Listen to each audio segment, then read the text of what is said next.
Sud Radio, Berkov dans tous ses états.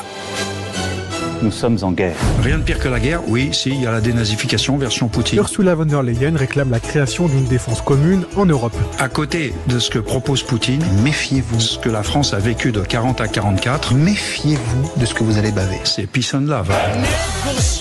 Y compris sur le terrorisme, le rôle de la Russie est engagé. On est dans l'Eurovision. Ah, c'est sûr que c'est pas joli rigolo, hein. Nous sommes en guerre. Nous sommes en guerre, eh oui. Bas bruit, haut bruit, sanglant, cyber, informatique, la guerre dans tous ses états. On va en parler notamment de ce qui se passe actuellement, effectivement, sur les fronts. Vous savez qu'il y a une personne là dont on entend beaucoup parler et qui dit Ursula von der Leyen, la présidente de la Commission européenne, qui va dégager 800 milliards pour la défense de l'Europe vis-à-vis notamment de la Russie. L'Europe doit se réarmer, on parle de l'armée européenne et on ne parle un peu moins aujourd'hui de ce qui s'est passé au moment du Covid, au moment de l'achat effectivement de millions de doses de vaccins Pfizer par la Commission européenne justement et sa présidente. On va en parler avec Frédéric Baldan, on l'a déjà reçu et toujours avec plaisir, l'ex-lobbyiste belge Frédéric Baldan, l'auteur de Ursula Gate. On va parler de cette Ursula Gate qui continue. Et puis on va avoir, et toujours avec plaisir, quelqu'un que vous connaissez bien, auditeur de Sud Radio, Philippe Bilger, l'un des hautes voix de la haute voix, pour parler de MeToo. Oui, le mouvement MeToo, eh ben oui, ça existe encore, oui, ça existe plus que jamais. Mais quel rôle MeToo? Mythomane ou mytho-woman? On va en parler également. Et puis, les perles, évidemment, une perle, vous allez voir, remarquable. Et ensuite, de 13 à 14 heures, ce sera la culture dans tous ses états. Avec Céline Alonso, nous recevrons deux femmes qui vont parler de féminicide absolument terrible qui se passe où? Une fois chez les Amérindiens, et puis en Europe et ailleurs. À tout de suite. Ici, Sud Radio. Les Français parlent au français. Je n'aime pas la blanquette de veau. Je n'aime pas la blanquette de veau. Sud Radio, Berkov dans tous ses états. On nous disait oui, l'Europe, c'est la paix. Et l'Union européenne, eh bien, c'est la justice, c'est le droit, c'est la prospérité. Et puis là, aujourd'hui, quelques 50 ans après, 40 ans après, 30 ans après, tout ce qui s'est passé, qu'est-ce qu'on peut dire? Eh ben, déjà, que quelqu'un s'en lave les mains. Sud Radio, Berkov dans tous ses états. Le fait du jour.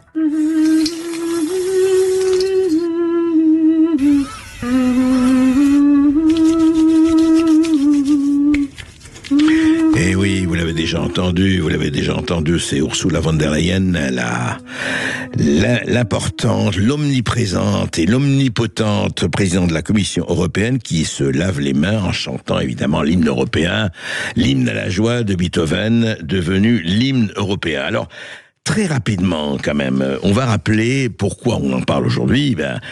Ça remonte à avril 2021. Vous voyez, il y a 4 ans, pratiquement 4 ans, le New York Times révélait que la présidente de la Commission européenne, donc Ursula von der Leyen, avait négocié directement par SMS avec Albert Bourla, le patron de Pfizer, un contrat de 1,8 milliard de doses de vaccins contre le Covid pour la modique somme de 36 milliards d'euros. Alors, si ces accusations s'avèrent véridiques, Ursula von der Leyen aurait négocié un contrat d'achat de vaccins en dehors de toute règle commerciale européenne. Et il y a quelqu'un qui s'en est emparé, qui est Frédéric Baldan. Frédéric Baldan, lui, le 5 avril, donc 2 ans après le New York Times, lui, il fait autre chose. Il fait une première. Il dépose une plainte pénale avec constitution de partie civile dans les mains d'un juge d'instruction liégeois, donc belge, Frédéric Frenet. C'est une première parce que il charge, et cette plainte pénale charge, la présidente de la Commission européenne, donc Ursula von der Leyen, pour corruption, prise illégale d'intérêt, destruction de documents administratifs, etc., etc. Donc c'est une conversation secrète. Frédéric Baldan, bonjour. Bonjour. Alors, on vous avait déjà reçu pour ce livre, et même avant, pour ce livre, je rappelle que vous avez écrit Ursula Gates, la compromission par les lobbies. Nous sommes début mars 2025. Et on voit très très bien que le pouvoir d'Ursula von der Leyen et de la Commission n'a jamais été aussi grand, puisque on parlait de ce qui se passe avec la Russie, avec l'Ukraine, etc., avec l'armée européenne, avec toutes les mobilisations qu'il y a en ce moment. Et est-ce que l'histoire donc des SMS, l'histoire des vaccins, l'histoire de Pfizer a disparu par profits et pertes? Est-ce que vous n'êtes pas un peu découragé, Frédéric Baldan? Alors non, absolument pas. C'est d'ailleurs toute cette affaire une occasion de revenir à des fondamentaux, de comprendre ce que c'est normalement au départ la promesse de l'Union européenne, ce qu'est la charte des droits fondamentaux. Je suis très content que vous m'invitiez parce que j'ai justement des journalistes belges qui m'ont fait grief en privé pour être venus vous donner des interviews. Donc je suis très content de leur rappeler que le pluralisme des médias est respecté et cette sortie de la charte des droits fondamentaux de l'Union européenne. Vous êtes un journaliste, je suis très content de venir vous voir pour vous aider à faire votre travail. Donc voilà, comme ça je leur fais coucou au passage, ça leur apprendra. Mais donc cette affaire, si vous voulez, elle a fait l'objet d'une décision de justice de la Chambre des mises en accusation de Liège. Je vais pas refaire toutes les péripéties dont on pourrait discuter entre-temps, mais en fait ce qui se passe, c'est que la Chambre des mises en accusation de Liège finit par nous dire que la destruction de nos droits fondamentaux, enfin la violation de nos droits fondamentaux n'a pas comme corollaire d'occasionner un préjudice aux citoyens.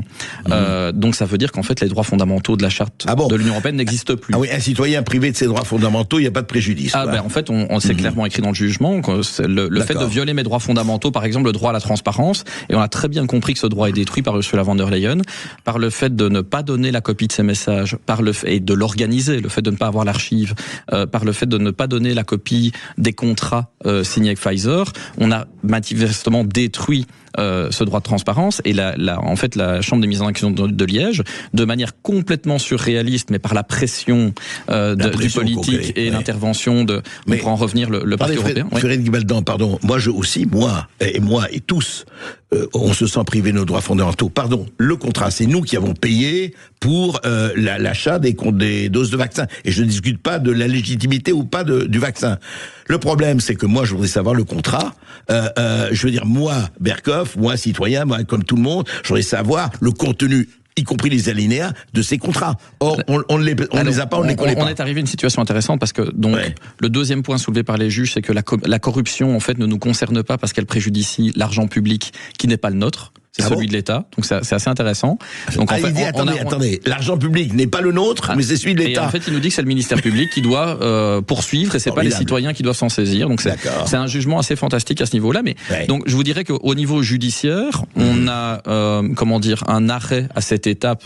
Mais on a plusieurs procédures en vue, et donc on n'est pas tout découragé pour les poursuites. Vous continuez le combat. Tout à fait. Mais en termes d'activisme ou de lobbying pour les droits fondamentaux, on est quand même arrivé à avoir un succès unique pour le moment, qui est, vous avez vu, les journalistes du New York Times essaient d'avoir des documents. Il y a des activistes, des citoyens, des députés européens qui normalement ont le devoir de contrôler l'action de la Commission et qu'on a privé de l'information utile. Des médecins ont été privés d'avoir cette information qui était indispensable pour leurs patients, idem pour les patients qui ont des effets secondaires.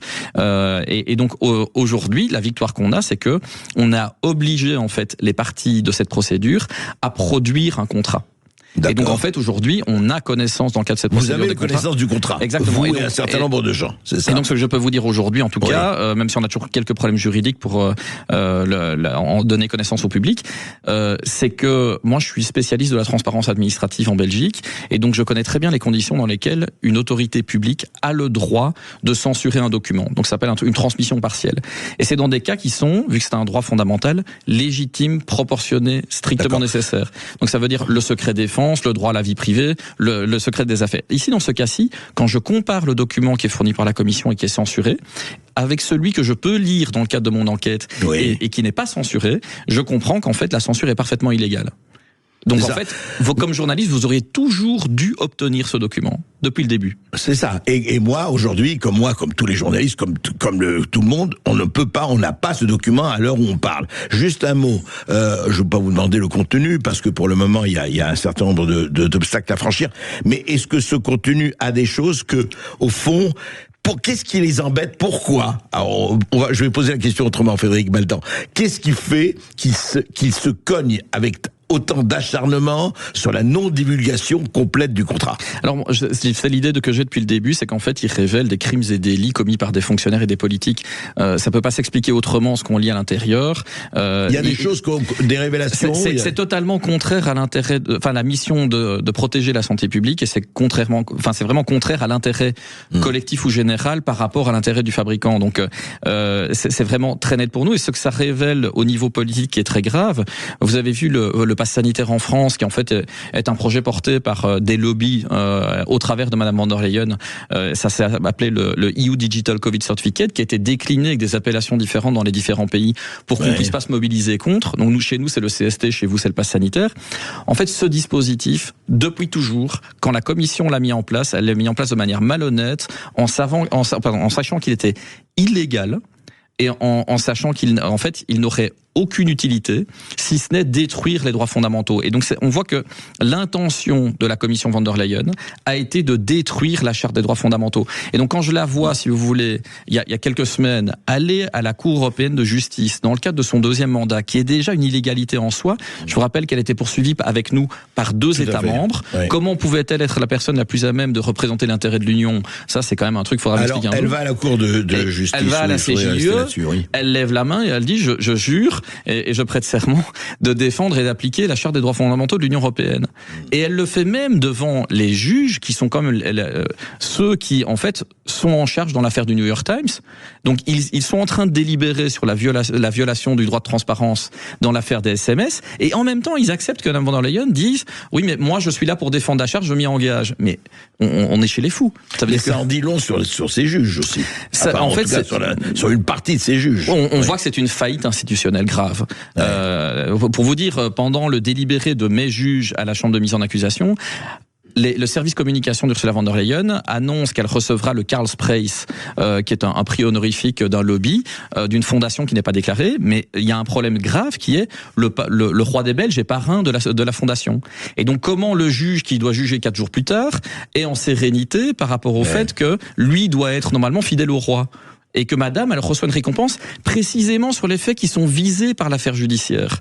Donc là, on voit bien que le fait de ne jamais l'avoir suspendu, comme le prévoyaient les textes, ça a entravé le fonctionnement de la justice. Donc c'est la situation dans laquelle on se trouve aujourd'hui. Donc c'est une faillite institutionnelle.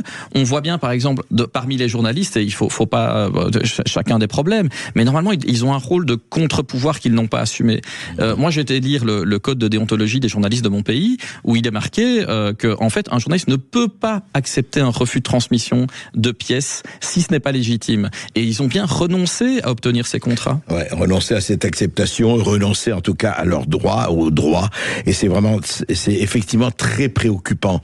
Malgré cela, alors, Frédéric Baldan, aujourd'hui, on voit la situation.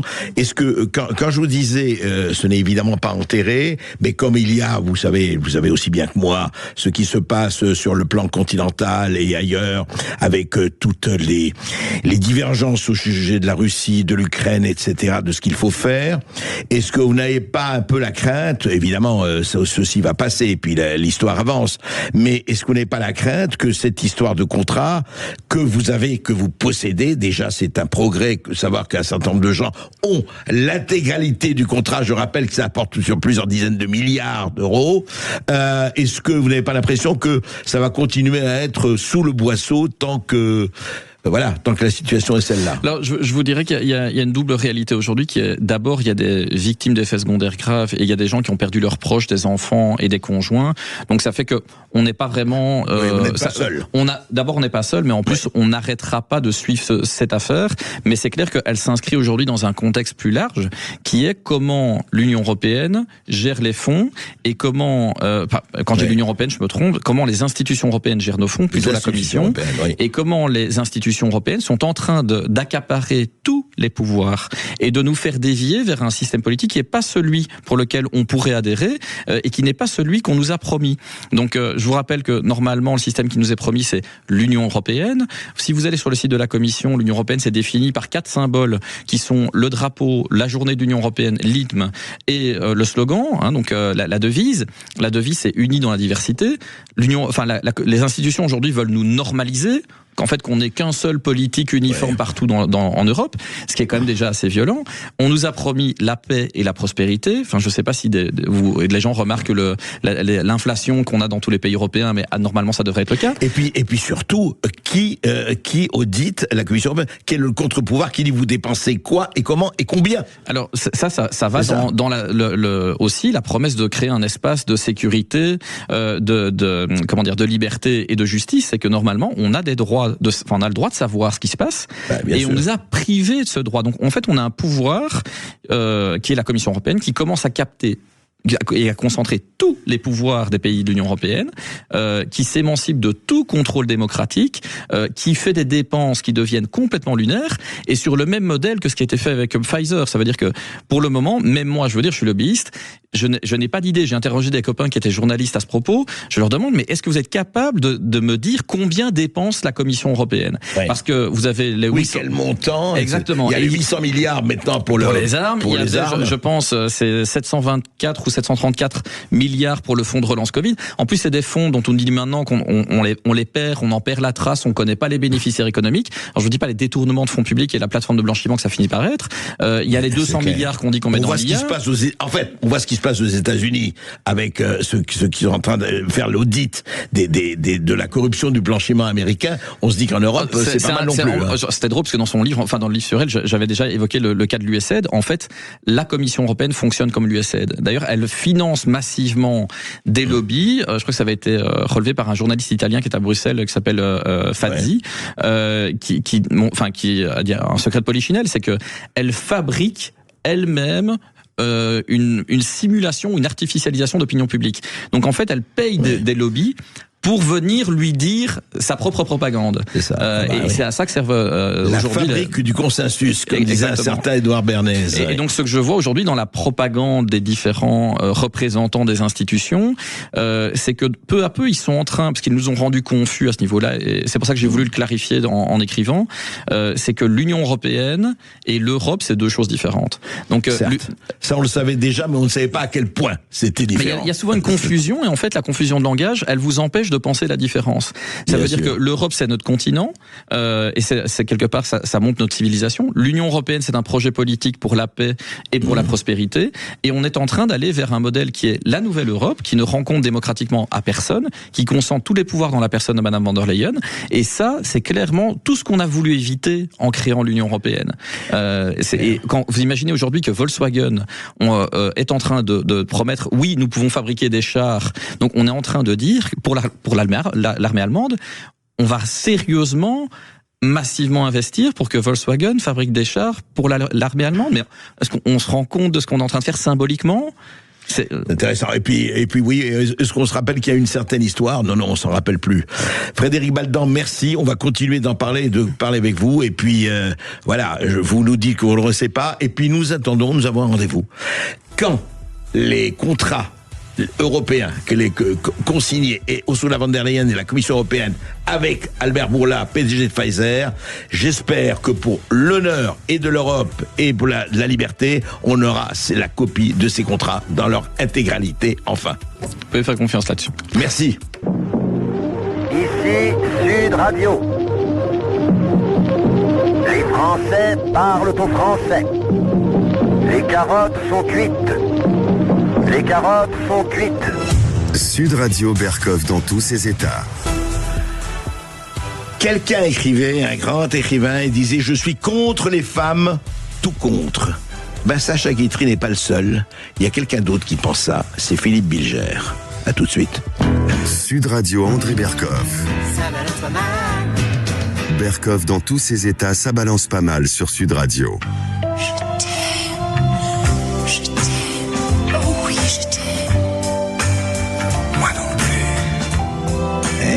Serge Gainsbourg, Jane Birkin, Je t'aime moi non plus.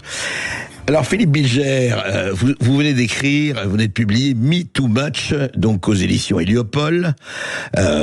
On va pas présenter Philippe Bilger, ancien magistrat, président de l'Institut de la Parole, et quand même, last but not least, l'un des piliers des vraies voix sur Sud Radio, et puis à CNews, on vous entend et on vous voit aussi à CNews, bien sûr, dans l'émission de Pascal Praud. Mais Philippe Bilger, alors qu'est-ce qui vous a piqué de dire, ah là là, cette histoire de Me Too Much? Ça veut dire, est-ce que vous trouvez, franchement, que ce qui s'est passé, allez, on va pas tout citer, mais vous les citez dans votre livre, PPDA, Gérard Depardieu, sans citer, vous ne les citez pas, mais quand même, ça a commencé en Amérique avec Weinstein, avec les producteurs, avec les comédiens. Tout ça a suscité en vous quand même une espèce je dirais, de colère, non pas rentrée, mais voilà, vous l'avez sorti. Pourquoi? Merci, mon cher André, d'abord de m'accueillir, même si je n'ai pas beaucoup de trajets à faire. Et le livre est venu, je vais tout vous dire. Durant les vacances, j'aime écrire et mon blog ne suffisait pas. J'ai envie d'écrire quelque chose en me mettant dans la peau d'un grand avocat qui avait envie à la fois de dire ce qu'il pensait de MeToo et en même temps parce qu'il se sentait menacé par un site Mediapart qui s'est fait une spécialité de mettre en cause des comportements masculins, surtout lorsqu'ils sont célèbres et médiatisés. Et on sent que Mediapart, vous aimez, moi, vous non plus. J'ai dû choisir un site. Et objectivement, j'aime beaucoup Mediapart sur l'investigation. Je considère qu'ils allaient à droite et à gauche. En revanche, je n'aime pas du tout l'idéologie d'Edoui Plenel. Donc, j'ai dû choisir un site. Et au fond, j'avais le sentiment sur certains plateaux, face notamment à des gens comme la brillante Elisabeth Lévy, qui n'aimait pas du tout cette cause des femmes, de défendre MeToo. Mais j'étais frustré parce que je ne pouvais pas dire exactement ce que je pensais. Et je l'ai dit dans ce petit livre. Alors, vous pensez... Alors, je l'ai lu, ce petit livre, il se lit facilement et agréablement, Philippe Bilger, mais vous pensez, en fait... D'abord, une question que je voulais poser. Pourquoi c'est pas Philippe Bilger pourquoi vous avez eu besoin de vous glisser dans la peau d'un avocat? Philippe Bilger est assez légitime et plus que ça pour dire voilà ce que je pense de MeToo et compagnie. Oui, enfin, mon cher André, oui, on peut se poser la question, mais dans la mesure où j'ai voulu mettre dans la bouche de cet avocat, dans son monologue intérieur, des pensées, des sentiments, des peurs, des angoisses, liées peut-être à un certain dérèglement intime, je ne tenais pas à faire apparaître cela chez moi, alors que objectivement, ça n'est pas le cas depuis des années. Et donc, j'ai préféré montrer de la part d'un avocat honnête, ça existe quelles pouvaient être ses interrogations, ses craintes et ses dénonciations. Alors justement, parlons du fond. En fait, Philippe Bilger, quand vous parlez de MeToo, alors je vais pas jouer moi l'avocat de la diablesse, bien sûr, et d'ailleurs aucune femme n'est diablesse, on le sait. Non. Mais qu'est-ce qui a amené à dire, parce que ce que vous dites quand même, faut le dire, vous dites basta così, ça suffit, c'est un peu trop. Vous dites effectivement, vous en parlez, vous dites que dès qu'on commence, enfin l'avocat, votre porte-parole, disons, dit oui, écoutez. Dès qu'on commence à avoir une œillade, on essaie d'avoir un geste, etc. À quoi on vous répondrait justement? Oui, mais attendez, ce n'est pas que des gestes, c'est la promotion canapé, c'est le metteur en scène qui dit oui, mais si tu veux avoir ce rôle, il faut que tu fasses ça et ça et ça. C'est le producteur qui dit la même chose, c'est l'acteur ou la vedette qui dit la même chose. On a entendu des centaines de témoignages dans le milieu du showbiz. On ne parle pas du reste parce que le reste, il y aurait beaucoup à dire. Ou voilà, oui, il m'a obligé à, etc. Et vous dites, attendez, c'est beaucoup plus compliqué que ça. Vous mettez en évidence, mon cher André, précisément des vérités pour lesquelles j'ai éprouvé le besoin de défendre MeToo dans sa pureté originelle. Et au fond, c'est parce que ce mouvement a lutté contre les rapports de force, les rapports de pouvoir, dans les lieux où naturellement une emprise Je n'aime pas le terme emprise. Mais ces rapports de force existent, vous êtes d'accord. J'ai voulu montrer que MeToo devait faire attention à ne pas ternir ce que ce mouvement avait de positif à l'origine. Et en particulier, vous l'avez dit dans votre question, en mettant tout sur le même plan. On ne met pas sur le même plan un propos vulgaire, une caresse sur un bras parce qu'on accompagne son oralité, et je le fais trop souvent par des gestes, et puis évidemment une agression sexuelle, et encore moins un crime. On a l'impression que dans ce monde d'aujourd'hui, il y a un puritanisme ponctuel dans un monde qui est par ailleurs totalement érotisé.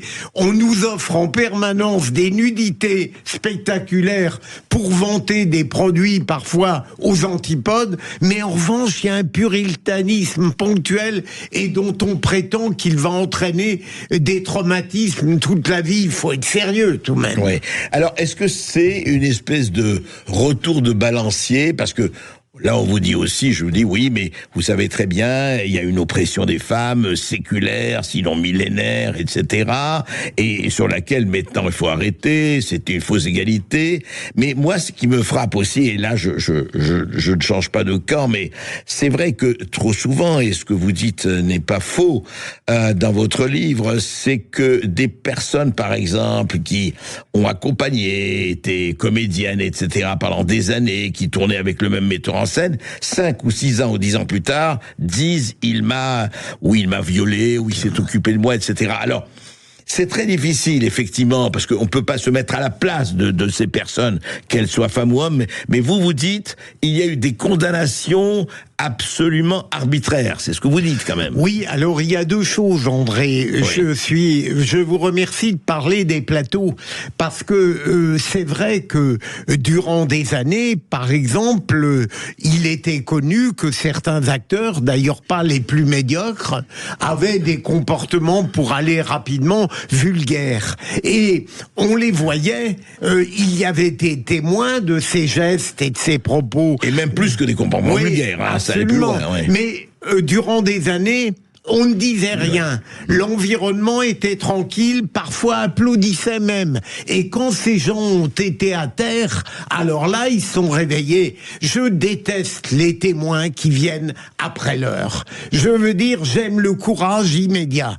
Après, ça ne m'intéresse plus. Alors, vous connaissez les noms auxquels je pense, mais il y a des... Alors, et deuxième élément... Vous les citez, oui, PDA, Depardieu et des autres. Gens qui les ont vus et qui aujourd'hui les accablent, et les procès vont venir. Là, je ne sais pas comment... En fait, vous êtes contre ceux qui lèchent, puis qui lâchent, et puis qui lâchent. Absolument. Ça. Et en même temps, André, il est évident que je trouve que ces comédiens, ces artistes, qui, durant des années, ont des comportements plus grave qu'indélicat, vous l'avez très bien dit, je les trouve lamentables. Et c'est pour cela qu'à un certain moment, ce qui a choqué un certain nombre de gens sur un plateau, je me dis, je suis parfois moins désireux d'une judiciarisation que d'apprendre la politesse et le savoir-vivre à certains hommes qui, à l'évidence, les ignorent. Au fond, par moments, je me dis que cette salacité, cette vulgarité,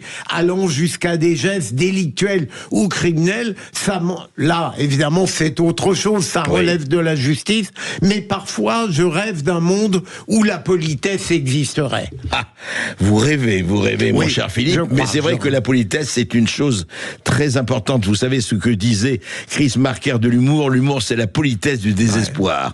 Et il ne faut pas oublier. La politesse apprend à se tenir correctement devant le corps d'autrui, devant autrui, tout simplement. Ça paraît effectivement la moindre des choses.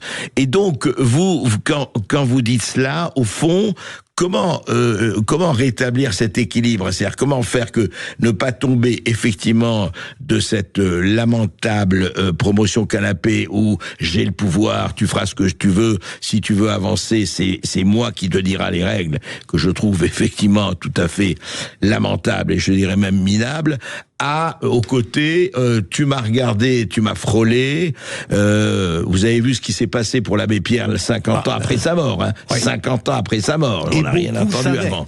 Oui, alors ça, moi, ce qui me frappe, c'est 50 ans après la mort. C'est un peu facile. Bon, mais pour revenir à ça, comment, si vous voulez, essayer de rétablir un équilibre entre effectivement l'excès des uns, je parle d'un certain nombre d'hommes, et l'excès des autres, je parle d'un certain nombre de victimes, vraies ou fausses, et qui évidemment s'affichent et ont évidemment les applaudissements et les vivats de tout le monde. Comment on fait ? Je ferai une distinction entre l'univers judiciaire et les réseaux sociaux.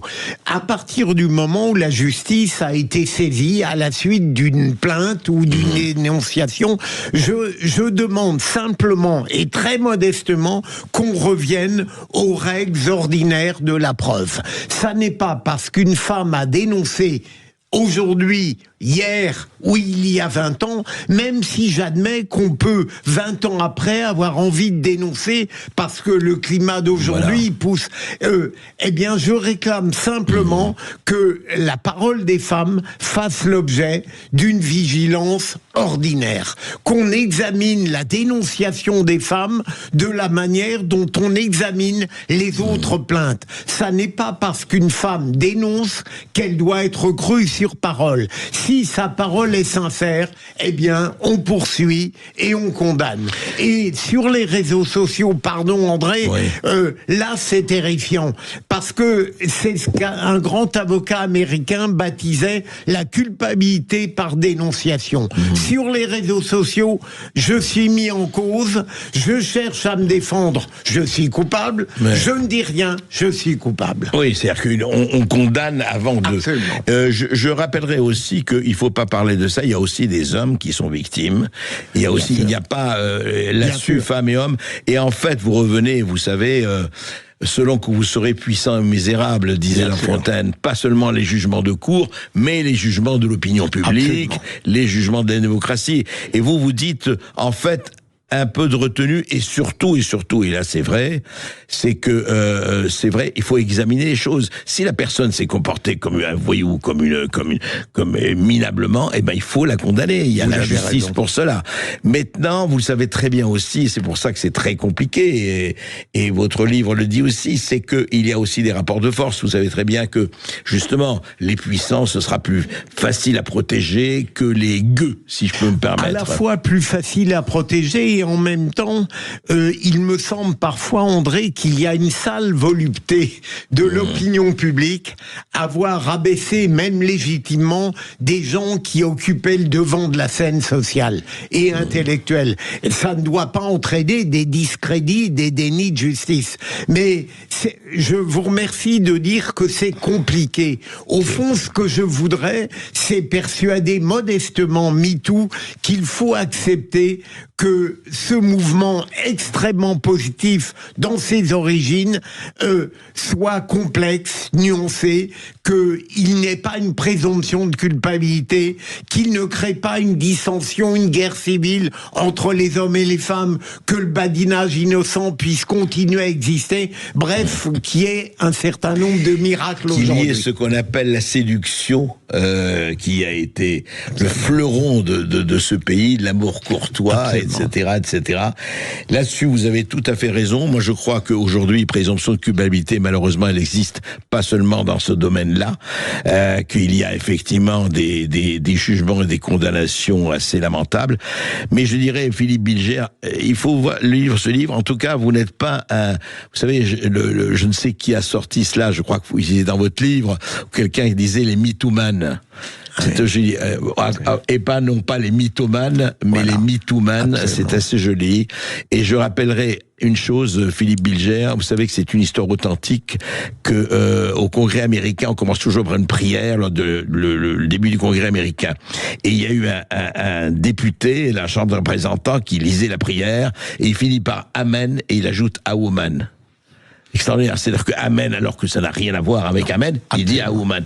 Donc pour vous, en fait, est-ce que vous êtes optimiste? On pourra retrouver un peu cet équilibre? Oui, je suis optimiste parce que malgré ce que je dénonce, le mouvement MeToo, je pense en beaucoup de lieux, de pouvoir et de domination, n'a pas éradiqué. Je ne suis pas aussi optimiste que l'avocat général terminant le procès Pellico, qui s'imagine que la vie sociale va être miraculeusement transformée. Mais je crois déjà que c'est des rapports. Il faut que des hommes, peut-être dont nous ne sommes pas, mon cher André, aient peur tout de même de ce qui hier ne leur faisait pas peur. Ben écoutez, on continuera à suivre cela. Merci Philippe Bilger. En tout cas, merci pour vos brillantes questions. C'est très agréable de pouvoir répondre à cela. Je n'aime pas la blanquette de veau. Je n'aime pas la blanquette de veau. Sud Radio Berkov dans tous ses états. Ah, ce qu'on entend, les perles, c'est magnifique. Aujourd'hui, nous avons des perles, mais vraiment rares. Des perles de culture ou d'inculture. Écoutez. Sud Radio Berkov dans tous ses états. Les perles du jour. C'était le plus grand général du Mexique, José de las Castañetas. C'était vraiment... Le général Castañetas, chanté par les frères Jacques. On aimerait vous en faire entendre toute la chanson, elle est magnifique. Mais nous avons aussi nos généraux de plateau. Ah, magnifique, les généraux de plateau, quand même. Nous sommes contents de les avoir parce qu'ils nous donnent toujours les meilleures informations. Ainsi, je prends évidemment l'un des généraux les plus exemplaires de cela. C'est évidemment le général Yakovlev, ancien dirigeant de l'OTAN, qui parle très souvent, et je ne dirais pas du matin au soir, sur LCI. Et voici ce qu'il a dit répondant à une question à propos de Poutine, de la Russie. Écoutez. Certains dire qu'il faut accepter finalement aussi les conditions de Vladimir Poutine parce que finalement, il n'y a rien de pire que la guerre. Oui, rien de pire que la guerre. Oui, si, il y a la dénazification version Poutine. À côté de ce que propose Poutine, ce que la France a vécu de 40 à 44 avec les Allemands, c'est peace and love. C'est peace and love. On est dans l'Eurovision. Formidable, formidable. Alors là, à ce niveau-là, vraiment, ça devient, certains ont dit lunaire. Non. Ça devient anthropologique. Voilà. Donc, je ne sais pas ce que sont les plans de dénazification de Poutine, de ce qu'il appelle la dénazification, mais apparemment, Yakovlev sait déjà ce que va faire Poutine, et à côté de ce que va faire Poutine, eh bien, ce qui s'est passé au Radour-sur-Glane, la rafle du Veldiv, les tortures, les fusillades, tout cela, Jean Moulin, Klaus Barbie, mais c'est de l'Eurovision, c'est de la rigolade, c'est Disneyland. Ben oui, écoutez, entre 39 et 45, 400 000 civils français ont été tués par l'occupant allemand. Je ne parlerai pas des millions de juifs, je ne parlerai pas des tziganes et des homosexuels, en tout cas, voilà, c'est que un général, un ancien de l'OTAN, dit ça sur une chaîne, et que personne ne le reprend, parce que j'ai écouté la suite, personne ne le reprend. Oui, l'occupation à côté de ce que va faire Poutine, mais c'est rien, 40-44, mais vous me faites rigoler, vous allez voir ce que vous allez voir. Voilà, écoutez, je n'irai pas plus loin dans le commentaire, parce que il y a eu aussi quelqu'un, c'est très intéressant aujourd'hui. En fait, Poutine, ça va beaucoup plus loin qu'Hitler, quoi. Poutine, c'est vraiment, je ne sais pas. Pol Pot, c'était de la rigolade. Mao Tse-tung, de la rigolade. Mussolini, n'en parlons pas. C'était un ange. Hitler, il est dépassé. Voici ce qu'a dit Sophie Primas, porte-parole du gouvernement. Hier également, c'était conférence de presse. Grand moment d'anthologie. Écoutez Sophie Primas, porte-parole du gouvernement français. Je rappelle que Samuel Paty a été assassiné par un Tchétchène russe et donc, y compris sur le terrorisme, le rôle de la Russie est engagé. Donc aujourd'hui, il s'agit de prendre les Français, de pas faire peur aux Français, de pas manipuler les Français, mais juste de leur donner la réalité de la menace russe, qui est une menace réelle et sérieuse. Non, mais attendez. Non, vous êtes sérieuse ? Vous êtes sérieuse ? Vous dites qu'il s'agit de ne pas perdre aux Français, de ne pas manipuler les Français ? Ah bon? Alors que vous dites c'est un Tchétchène russe qui a égorgé Samuel Paty? Ah bon? C'était pas du tout, il n'y avait pas d'islamisme là-dedans. Il n'y avait pas de mobilisation, il n'y avait pas de fausses news. Non. Elle dit comme ça, le porte-parole du gouvernement, un Tchétchène russe a assassiné Samuel Paty. Point. Elle arrête là. Mais dites-moi, on est en France. On est je croyais, chez des adultes qui ont leurs neurones à la place. Non, mais apparemment, Sophie Primas, voilà, on y va. Eh ben, écoutez, relisez Les Malheurs de Sophie, de William Styron, cher porte-parole. Je crois que vous feriez bien de prendre votre temps et de réfléchir.